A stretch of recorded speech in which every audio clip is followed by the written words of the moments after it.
I'm Eric. I'm Dean. And we're the Patra boys. So healthcare, everybody knows it's important, but how much do we really know about it?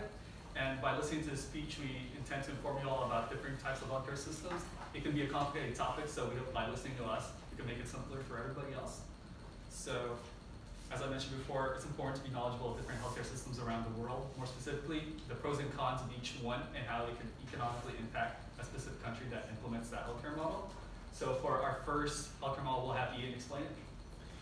So I will be covering the beverage model, which is what we'd refer to more as the socialized healthcare. It's the one where the state runs the healthcare system. Usually it's paid for by taxes. As a result, taxes in countries that use this model are generally higher. It is from a British origin. That is the originator. He created the British NHS, or the National Health Service. So, overall, the system in use in Britain currently is for use by any long-term resident, any legal resident in Britain. It is easier to pay for this system of healthcare. Overall, the funding for this is roughly 80% from taxes. There's about 1% pay from the patient's end, which is what we consider co-pay, I think, in America. And the rest comes from the national health care contributions, which is another specific part of the national government's budget set aside for healthcare. Overall in Britain, some of the downsides are that you may have to pay for more than you need because you're paying into a national fund, basically, and there are generally longer wait times currently due to a higher level of stress on the system. All this figure directly from Britain's website on how the NHS is funded, published in 2019. Another country I have as an example is Sweden. In Sweden, it's funded by the local government, which was directed by the national government.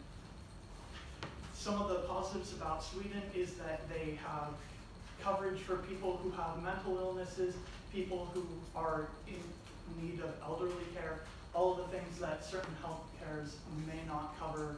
Pre-existing conditions are covered. Again, in Sweden, it's based on where you live, so you have to be a resident in Sweden to be under their healthcare service.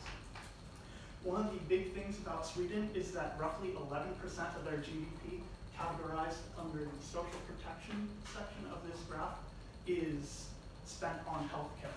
It's their largest national health spending, where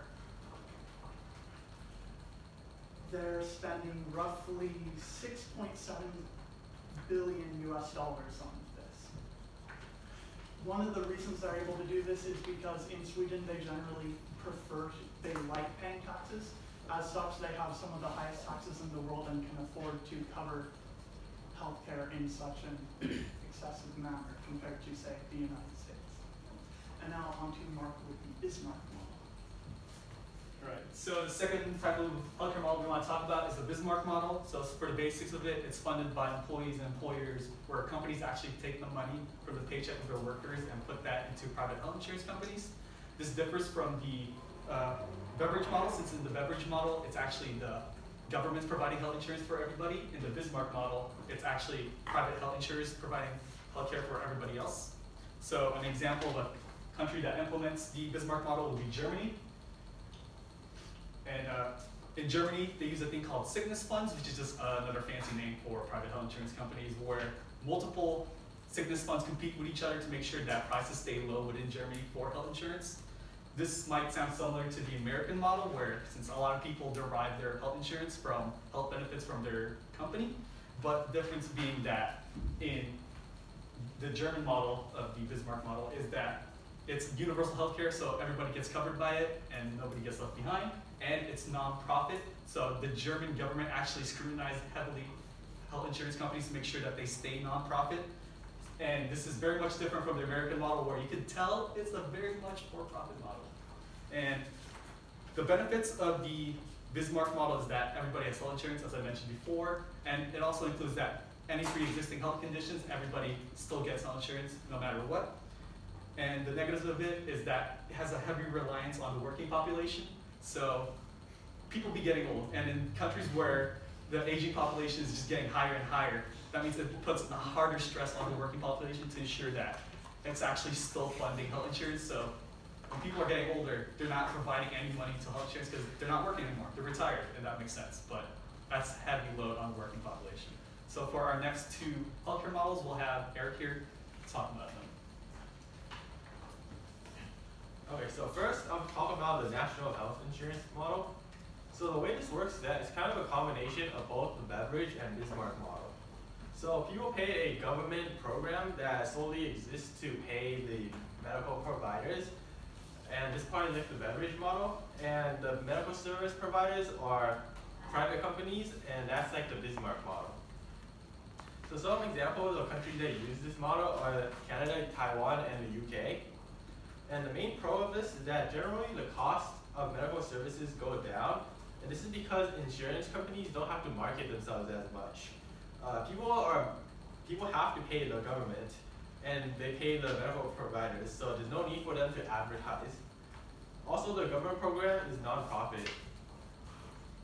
The main con of this model is that the wait time generally goes up. So for example, in a research done in Canada, the average wait time of getting medical treatment you need in Canada takes 13.3 weeks. This is generally because they limit the spending on medical technology, and so there are less people being treated at the same time, which leads to a higher wait list. Okay, so now for our final model, I'll be talking about the out-of-pocket model. So this one's pretty simple. Basically, people just pay for healthcare from their own money. The government plays no role, and providers are private, and they can charge however much they want. So the majority of the world uses this model, and it's generally for poor or less organized parts of the world, such as rural India, China, or Africa. So the main pro of this is that generally medical services are cheaper, and that's great for people who can pay for them. But at the same time, it's bad because people who don't have the money to pay, and they don't get their medicine. People who are sick or elderly, they can't work, and they can't fix their sickness or whatever. So that's kind of a bad cycle. And now we'll have Ian finish this off. So each of the different healthcare models has their own pros and cons. They each fill a specific niche. Each of them are used in different areas of the world where they have that niche is specifically of benefit to that country. For example, in Germany, they can take advantage of their working population to be able to provide national health care to everyone. In Sweden, they're able to make use of their society's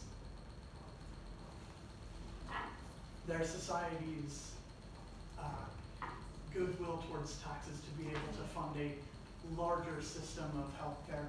In some of the more rural areas, they're able to have individual private groups provide healthcare for people who might not necessarily be able to support the infrastructure to have a more large-scale healthcare.